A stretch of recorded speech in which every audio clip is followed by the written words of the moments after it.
Hello student, कैसे हो? I hope सब अच्छे हो। माल विक्रय अधिनियम के अंदर अपन डेफिनेशन कर रहे थे, उसी को आगे और कंटिन्यू करते हैं, जिसमें दिवालिया व्यक्ति है वो किसे कहा जाता है। माल विक्रय अधिनियम 1930 की धारा 2(8) के अंदर दिवालिया को परिभाषित किया गया है। साधारण शब्दों में हम कहें तो दिवालिया उस व्यक्ति को कहते हैं जो ऋण का संदाय करना बंद कर देता है।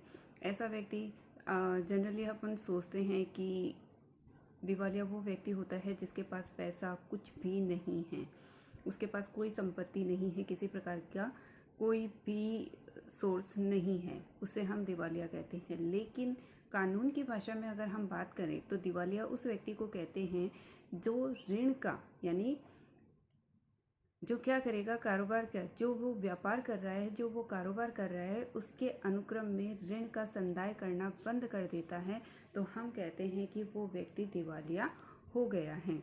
या फिर ये कह सकते हैं कि जब कभी भी उससे ऋण का, यानी जो ऋण उसने उधार लिया है उसको उसे भुगतान करना है, उसे चुकाना है, लेकिन वो उसका चुकाना बंद कर देता है, तो हम कहते हैं कि उसे भी विधि ने दिवालिया घोषित कर दिया है। तो हम इसे शब्दों में इस प्रकार बांधेंगे कि दिवालिया वह व्यक्ति है जो कारोबार के मामूली अनुक्रम में ऋण का संदाय करना बंद कर देता है या उसका भुगतान बंद कर देता है, या फिर जब कभी भी उससे मांग की जाती है, यानी जब कभी भी उससे ऋण की मांग की जाती है तो वो ऋण चुकाना बंद कर देता है, तो विधि उसे दिवालिया घोषित करती हैं।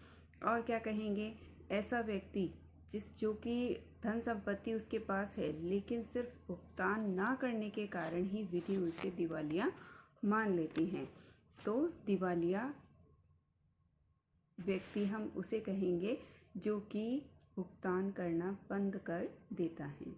ठीक है। नेक्स्ट डेफिनेशन, वाणिज्यिक अभिकर्ता। तो वाणिज्यिक अभिकर्ता है उसे धारा 2(9) में परिभाषित किया गया है। हमने जब एजेंसी की संविदा पढ़ी थी उसमें भी हमने अभिकर्ताओं के बारे में चर्चा की थी। अभिकर्ता अनेक रूप में हो सकते हैं। सार्वभौमिक अभिकर्ता है, आड़तिया है, विशेष अभिकर्ता है, और दलाल है, नीलामी करता है। ये सब अलग अलग अभिकर्ता के नाम से जाने जा सकते हैं। वैसे ही एक वाणिज्यिक अभिकर्ता है जिसे भी धारा 2(9) में, माल विक्रय अधिनियम की धारा 2(9) में उसे परिभाषित किया गया है। तो व्यापारिक अभिकर्ता किसे कहेंगे, जो व्यापार की रूढ़ियों के अनुसार व्यापार करता है। तो इसे कुछ पॉइंट्स में डिवाइड किया गया है, जैसे कि जो माल के विक्रय का अधिकार रखता है, यानी उसे माल को विक्रय करने का अधिकार दिया है उसके मालिक ने। दूसरा, ऐसा व्यक्ति भी हो सकता है जो माल का क्रय करने का अधिकार रखता है, जो अपने मालिक की ओर से माल का क्रय करने का अधिकार रखता है, या फिर माल की प्रतिभूति के लिए धन एकत्रित करने के लिए भी उसको अधिकार दिया गया है। तो इन रूपों में हम ये कह सकते हैं कि ऐसे व्यक्ति को वाणिज्यिक अभिकर्ता कहते हैं। वाणिज्यिक नाम से ही पता चलता है कि वो व्यक्ति व्यापार के अंदर शामिल है और उसे अभिकर्ता के रूप में नियोजित किया गया है। या तो वो माल का क्रय कर सकता है, या विक्रय करने का उसे अधिकार दिया है, या फिर अपने व्यापार के, अपने कारोबार के अनुक्रम में उसे लोगों से धन इकट्ठा करने के लिए कहा गया है। तो हम ये कहेंगे कि ऐसा व्यक्ति व्यापारिक अभिकर्ता कहलाता है। ठीक है। तो नेक्स्ट डेफिनेशन, कीमत।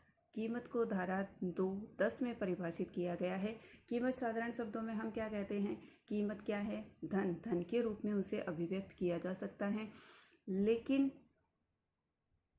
माल विक्रय अधिनियम के अंदर हम ये जानेंगे कि जब भी किसी माल का क्रय किया जाता है, विक्रेता द्वारा माल को बेचा जाता है और क्रेता द्वारा जब माल का क्रय किया जाता है तो कीमत अदा की जाती है। कीमत किस रूप में होगी, कीमत धन के रूप में होगी।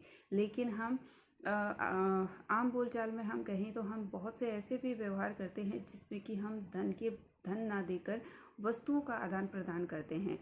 जैसे कि अपन रिलेशन वाइज देखें, रिलेशन में हम क्या करते हैं, छोटा भाई है, कजन्स हैं, वो अपने आपस में एक दूसरे की चीज़ है वो एक्सचेंज करते हैं। जैसे कि किसी को मोबाइल पसंद आ गया तो बड़े भाई की घड़ी पसंद आ गई, तो वो बोलेगा कि भाई मैं तुम्हारी घड़ी खरीदना चाहता हूँ या तुम्हारा